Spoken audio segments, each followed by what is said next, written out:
السلام عليكم ورحمة الله وبركاته. يا رب تكونوا بخير. معاكم منى عبد العزيز. هنعمل النهاردة حاجة كلنا بنعشقها. هنعمل أبسط طريقة للكنافة بالمانجا. متأكدة هتعجبكم جدا، ومتأكدة ان كلكم هتعرفوا تعملوها. جميلة قوي، والأجمل انسجام الطبقات معانا بالشكل ده. يلا بقى جربوا الطريقة دي واكتبوا لي رأيكم في الكومنتات، وما تنسوش اللايك والشير. ويلا بينا ندخل على الطريقة. معايا نص كيلو من الكنافة بتكون متفرزة. طبعا دي مش متفرزة كويس قوي، ممكن تضربيها في الكبة. وبعد كده بحط عليها كوباية من السمنة السايحة، بحطها بقى على البوتاجاز ابدأ احمرها. ممكن تحمريها في الفرن عادي، انا بحمرها بقى على البوتاجاز لحد ما تاخد اللون الذهبي معايا. شايفين اللون بتاعها ده؟ هبدأ اقلب بقى لحد ما تاخد اللون اللي انتوا شايفينه معايا ده بالظبط. خلاص، هبدأ هنا اعمل الكريم شانتيه بتاعها. معايا كوباية كريم شانتيه خام، ومعايا كوباية مانجا عليهم، واضربهم في العجان.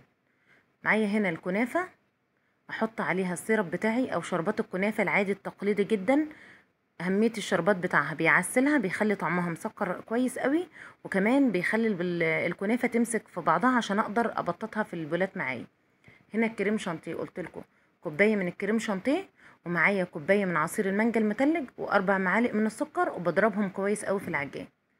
هنا بقى معايا الكوبايات بتاعتي، تقدروا تحطيهم في كاسات او في اي حاجه. انا معايا الكوبايات بتاعتي هنزل فيها في الكريم الشانتيه، وبعد كده هحط طبقه من الكنافه، طبقه الكريم شانتيه وبعدين طبقه الكنافه، وبعدين ارجع تاني احط طبقه كريم شانتيه تانية.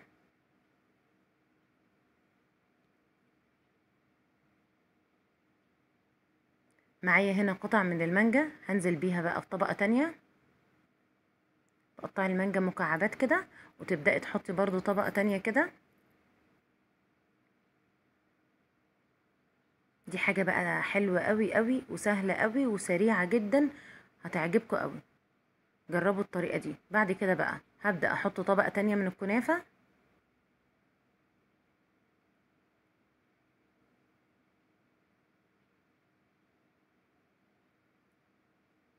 واحط طبقة تانية من الكريم شانتيه،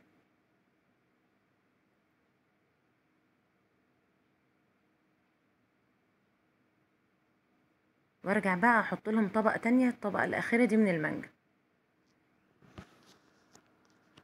بصوا بقى تمازج الطبقات مع بعضها بقى، بمكسها مع بعضها. الطبقات دي كلها مع بعضها تديلك ميكس تحفة جدا، طعمها بيكون في حتة تانية خالص.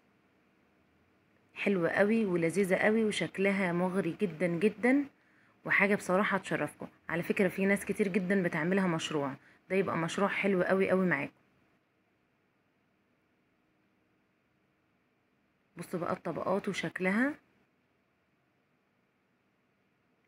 بسم الله ما شاء الله، تحفة قوي قوي، وشكلها طبعا مغري. انا الكوبايات دي انا شاريها كده، تقدروا تحطوها في كاسات من البيت او طواجن بايركس او اي حاجة او بولات.